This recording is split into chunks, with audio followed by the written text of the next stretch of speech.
When I was at college, I skipped my junior year in high school, and I was in college at 17. Days after I turned 16, I graduated at 16 years old from high Oh, school. wow. Okay. Days after that, I turned 17. So I'm a 17-year-old in college in 1976. And my mom would send me money every month, but she never put a note in there. I would open up the envelope and there would just be this check. And I would have loved to have had a note. Right. Just say Right? love you or draw a I hope heart. you're I mean, doing I do well. that type of thing. I'm always doing little notes or whatever, but yeah. There was nothing. And so when my daughters and I became partners, because when my dad and mom passed away, they made us business partners by co-owning real estate.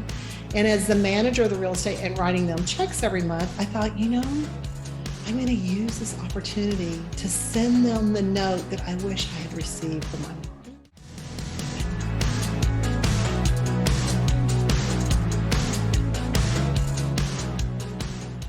So let's say you have a new entrepreneur that you're working with, and they don't know any of this, and they don't know what they don't know.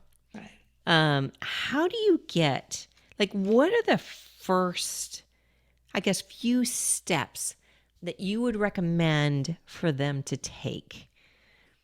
Well, I am so passionate about this. I want to help 1 million families. Mm-hmm.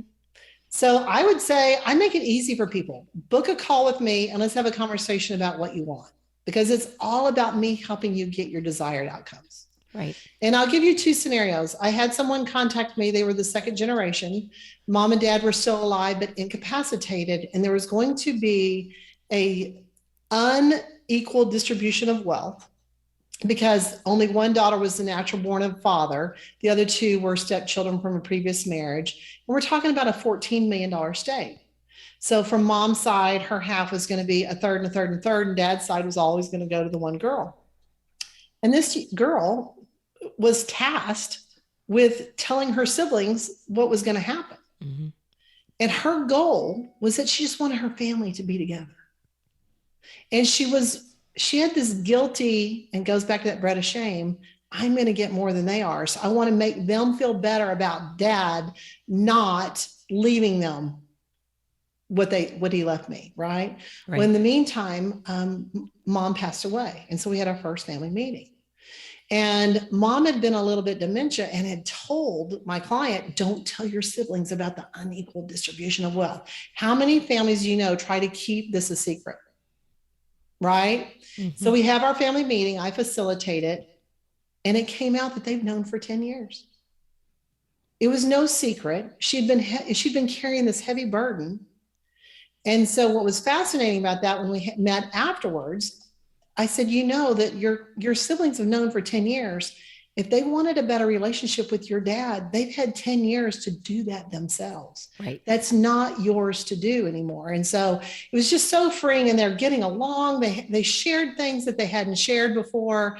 And that family was transformed with that family meeting to achieve her goals, that the family would be close and they would survive this transfer of unequal distribution of wealth. So the other clients, the typical client I work with, is typically a female entrepreneur with college-age kids, someone like you, Kathy. Right. Right. And they want to make sure that their kids don't end up being spoiled brats. Mm-hmm. They want to make sure that the wealth that they transfer, that their kids end up with as much drive and ambition and character that they had. And that's an entirely different process. But it's still doable in this legacy family planning. So let's just say I interview you, Kathy, mm-hmm. and find out, you may not want my formula for living. You may have something entirely different that you want to pass forward to your kids, right? So I work with the entrepreneur, the Change You. Then we have the first family meeting, and then we design a curriculum, because some kids may need education, like how to manage their checkbook. Mm. The other one may need training on, how do I speak up for myself? How do I not let other people bully me? So we actually design a curriculum based on every kid. And, the biggest mistake, and this is the biggest thing that I think entrepreneurs can do, this whole cryptocurrency world, right? Right. People want to invest in crypto. Right. Do you know what the best investment you can make? Now what? Tell me the secret. Invest in your family. Because Hmm. this is the secret of the super wealthy. They take a portion of their wealth, they put it into a trust, and then they use that money to invest in their family every year. So for us, we spend family vacation as an investment in our family.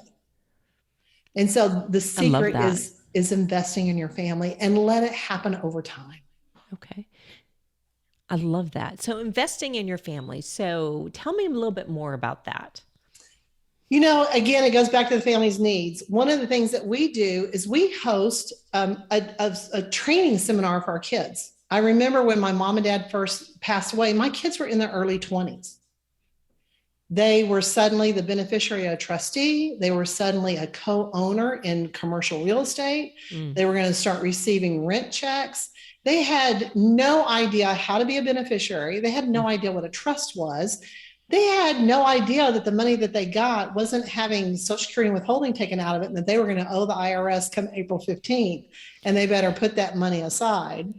And at the time, because I didn't have access to a legacy planner like myself, I hired a life coach. And the life coach message to them was basically, you're receiving this money every month, and it's a significant amount, but it's not life changing, right? Okay. You are not the money you're receiving.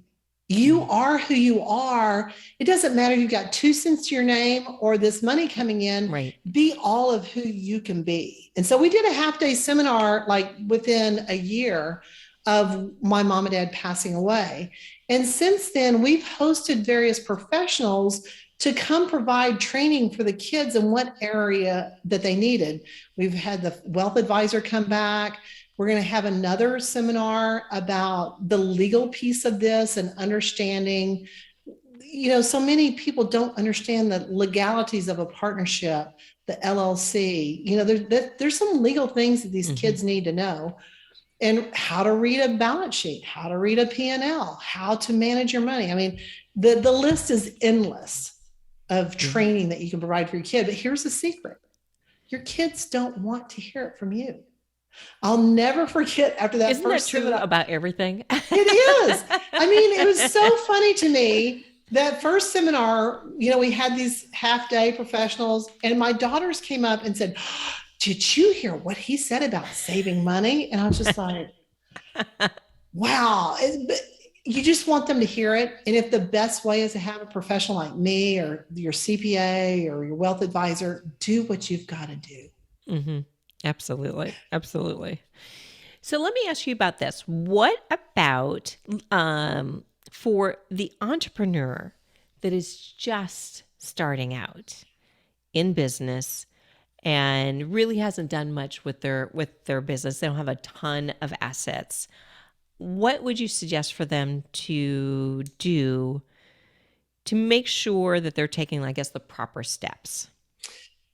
One of the most important concepts I learned last year, I'm a lifelong learner, So am is I. So am I. find your who's. As a young entrepreneur starting out, you don't have to know everything. In fact, if you want to 10x your business, focus on your zone of genius and find who's to do the things that you're not good at. And so that would be my biggest piece of advice. Okay. Absolutely. Outsource that part as well. And make sure you save money to pay taxes as well. Until you can get to that part where you have somebody as brilliant as you can guide. Well, I've got a blog coming out. I started on it yesterday. I'll finish it up by the end of this week, but it's about your invisible business partners. Oh, yes. And the government is one of your invisible business partners. And I describe the government as, you didn't invite them to the party, but they're going to be there. But they're there. And they are not going to negotiate with you. And They may bring other partners in with them, like your state tax, your real estate taxes. They bring other partners in without your permission. Right. And so it's a fun. They bring a lot to the party, don't they? Yeah. And so the last half of that is going to be like, how do you deal with that partner? There's a spiritual way of dealing with that partner. And it's so appropriate because, taxes were due on the 18th that Right. we all just had the pleasure of paying. Mm-hmm. Absolutely. Absolutely. So tell me, it sounds like you're working on a lot, but tell me what, actually, before we go into like what you're working on, let me ask you this. What makes you a rule breaker? Because I know you're a rule breaker. I am a rule breaker. And there's a lot of things that make me a rule breaker, but the biggest one is that it's time to break the current system that we have or elevate it. We don't have to break it. We just need to elevate it. So as a rule breaker, I mean, my gosh, at 62 years young, I'm creating an entire new industry, Mm-hmm. right? Mm-hmm. That could transform the estate planning and wealth transfer for entrepreneurial families. So I feel like I'm a rule breaker to say, hey, the way we're doing things isn't working. Let's Right. change it. The shocking truth is, Kathy, 70% of families, 70% of families lose wealth during the first wealth transfer. Wow. We are in the biggest wealth transfer that's ever occurred in the history of mankind. Right now? Right now. Why is that? It's because the greatest generation left money to the silent generation, which was my parents, who left Okay. it to the baby boomers. And the baby boomers at one time were the largest population on earth that received 3 generations of money, and now they're dying in record numbers. So we are in the largest wealth transfer that's ever occurred in the history of mankind, with a 70% loss, and families have no clue that they are 70%. we're facing an economic crisis at the family level that people are unaware of. 70%. Oh my gosh. 70%. I mean, that is huge. What again, we could talk for 15 days, 15 podcasts. But why? Well, and here's the biggest shocking piece of that. Wealth loss is code word for family feud. Oh, 97% of families lose wealth because the family isn't prepared and they don't have this legacy family planning piece. And I'll just even give you a super simple example. Over 90% of families have picked a family member to serve in their estate. Usually you pick your spouse, and then if you've got a kid old enough, you'll pick the oldest kid or Uncle Ned, or you've picked a family member to serve in your estate plan. And then you got home from the attorney and you patted yourself on the back and said, we did it. And you put it in the drawer and you never thought about it and you haven't looked at it since. mm-hmm. So can you imagine putting your child on the freeway with a book from the manufacturer and say, this is how you learn how to drive? Yikes. No. So is it something that you should do every day then? I guess how often should you be working on this? Well, there's the hard part. I think the hard part for people, that legal piece, the preparation, you don't have to work on it every day. Okay. The more inspiring piece, being able to write your kid a letter, the more inspiring piece of the formula for living, to be able to have a spiritual toolbox that no matter what happens allows you to be the best version of yourself. That is an everyday thing. And for me, it's the greatest joy in it of living. It's a life of meaning. Right. Absolutely. Isn't that what it boils all down to? A life of meaning. It does. Wow. You have me thinking about so many different things. Like yeah, I just want to dig in so many different areas. And I keep on going back to this letter that you write to your family members, to your kids. Is there a simple formula that you use for that or anything like that? Because I just think that is so profound, whether it's, something that's financial or whatever it might be, or if it's just some thoughts of love or that you want to share with them. I just think that that's so important because, we always think that there's going to be a tomorrow to do that. I mean, I can tell you right now, when my kids were born, I wrote something, and it was always my plan once a year to write something to them. and I haven't done it. I've done it sporadically, but I haven't done it. So how do you do that? How do you I guess not commit. I guess there's got to be a better way, I guess is what I'm thinking about. Well, let me tell you where the idea came from. When I was at college, I skipped my junior year in high school, and I was in college at 17. Days after I turned 16, I mean, I graduated at 16 years old from high Oh, school. wow. Days Okay. after that, I turned 17. So I'm a 17-year-old in college in 1976. And my mom would send me money every month, but she never put a note in there. I would open up the envelope and there would just be this check. Mm. And I would have loved to have had a note, Right. Just say right? love you or draw a Hope heart. you're I mean, doing I do well. that type of thing. I'm always doing little notes or whatever, but yeah, I never, There yeah. was nothing. Mm. And so when my daughters and I became partners, because when my dad and mom passed away, they made us business partners by Mm-hmm. co-owning real estate. And as the manager of the real estate and writing them checks every month, I thought, I'm going to use this opportunity to send them the note that I wish I had received from my mom. Oh my gosh, yes. So I have an automatic, because they do receive a rent check. And I You have an actually, automatic reminder. I write them a check. I could do it another way, but it gives me an opportunity to write a check and put a note in there. But here's the funny thing. I've put a self-imposed limit to one page. Because if not, I mean, I can write books, right? And Right. in this day and age where we have such limited time, I use a big font and I allow myself only one page. So that's, Okay. keep it brief. And there's sometimes that I'll have a idea of what I want to write to them. Mm-hmm. Typically, it's something that I've learned recently, because as a lifetime learner, I'm always learning new things. Last month, our family was kind of in chaos. My husband and I are living through a construction job. My one daughter and her husband moved their house. They sold their house. They didn't know where they're going to live. The Uh-oh. Dallas market is crazy. Right. And my other daughter has 3 children under the age of 8, 2 dogs and a lizard and fish. And her life is always chaotic, right? And so as their mother, I wanted to, give them a tool to say life happens. Mm-hmm. And we have a choice in how we respond to it. And so this month was just a continuation of that. And to share with them my idea, and it's an ongoing depth of knowledge that I've received, is that we are spiritual beings living in a physical world as feeling creatures who can think. Mm-hmm. And by understanding that, and then giving them tools of the things I've learned, how to elevate their emotions and elevate their thinkings during tough times, is how you attract the things that you want. Right. I love But that. I do have one more piece. I don't know how we're doing on time, but I have one more challenge for you. Okay. Tell me. I want to hear. Write your draft obituary. Oh, okay. Yes. And the reason this is so important, Oh my, is because you put in the things that you still want to accomplish.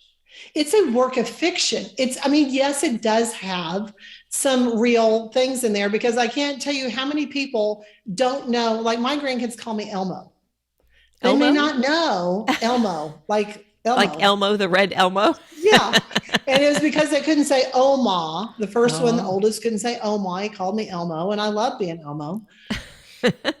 And they may not know that my name is Cynthia Diane. They've heard me called Cindy. Mm-hmm.